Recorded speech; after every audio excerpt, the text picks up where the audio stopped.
Est-ce que tu connais la théorie de la table de ping-pong? Parce que savoir si t'es riche, c'est pas en fonction de ta Rolex à 50 000 boules ou bien si t'as un SUV de 400 chevaux que t'as ça va rien. Non, la vraie marque de richesse, c'est d'avoir une table de ping-pong. Oui, parce qu'avoir une table de ping-pong, c'est pas juste un loisir, c'est un signal, c'est un drapeau que tu plantes en plein milieu de ton salon ou de ton sous-sol aménagé avec tous les trucs que ta femme veut pas que tes amis voient, ou dans ton jardin, à côté de la mare que tu as commencé et que tu finiras jamais. Non, le drapeau hurle, j'ai de la place, j'ai du fric et j'ai tellement de temps libre que je peux me permettre de simuler Roland Garros en short Décathlon, oui. D'abord, c'est cher, pas hors de prix. Non mais suffisamment pour que tu ne trouves pas chez quelqu'un qui compte ses centimes à la fin du mois, quoi. Ensuite, ça prend une place monstrueuse. Tu veux installer une table de ping-pong? Très bien. Donc il te faut une salle dédiée, bien entendu, hein, pas dans ton salon, entre ta table basse et ton ficus où tu fais pipi dedans quand t'es bourré. Donc il faut une belle salle, avec des tableaux de Philippe Risoli sur les murs, hein. Donc ça veut dire que t'as une salle que pour ça. Donc t'as une grande maison. Donc t'es riche. C'est QFD. Évidemment, il y a des exceptions.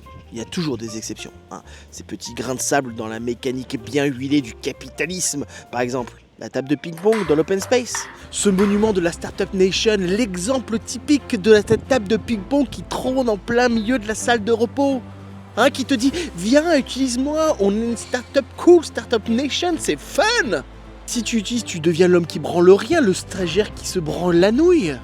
Donc il est là, en plein milieu de l'entreprise. Il sert de repose-verre ou de repose-document. Autre exception, l'héritage. Peut-être que t'as pas une baraque, mais t'as récupéré la table du grand-père. Entre le buffet en formica et les assiettes dépareillées du Mont-Saint-Michel, tu ne peux pas l'acheter, hein. Elle a une valeur sentimentale. Tes parents t'ont conçu dessus. Oui, c'est pour ça que tu t'appelles Ping, malgré que tu sois breton. Alors, elle reste bancale, plantée au milieu du garage, comme une relique qui t'emmerde, car tu dois la contourner quand tu vas chercher dans ta cachette tes DVD de Claire Morgan. Mec, il y a internet, bordel. Tu t'appelles Lebrun, t'as le droit, hein. Tu peux avoir une table de ping-pong, même dans ta salle de bain, personne dira rien. C'est ton métier, t'es un champion mon pote. T'es l'exception qui confirme la règle et qui met des branlées à tout le monde, même aux Chinois. Bref, la table de ping-pong, c'est pas un jeu, c'est un marqueur social. C'est un test de classe. C'est une métaphore roulante, rebondissante, pour te rappeler où tu te situes sur l'échelle sociale. Si tu veux faire un smash chez toi, sans renverser les étagères, t'as déjà gagné la partie de la vie, mon pote. Ouais, ben voilà, ça fait chier de pas avoir de table de ping-pong, mais au final, est-ce que tu n'es pas ta propre table de ping-pong? Est-ce que ta vraie richesse, c'est pas toi, mon pote? Bon, après, d'avoir vraiment beaucoup d'argent, c'est quand même mieux aussi.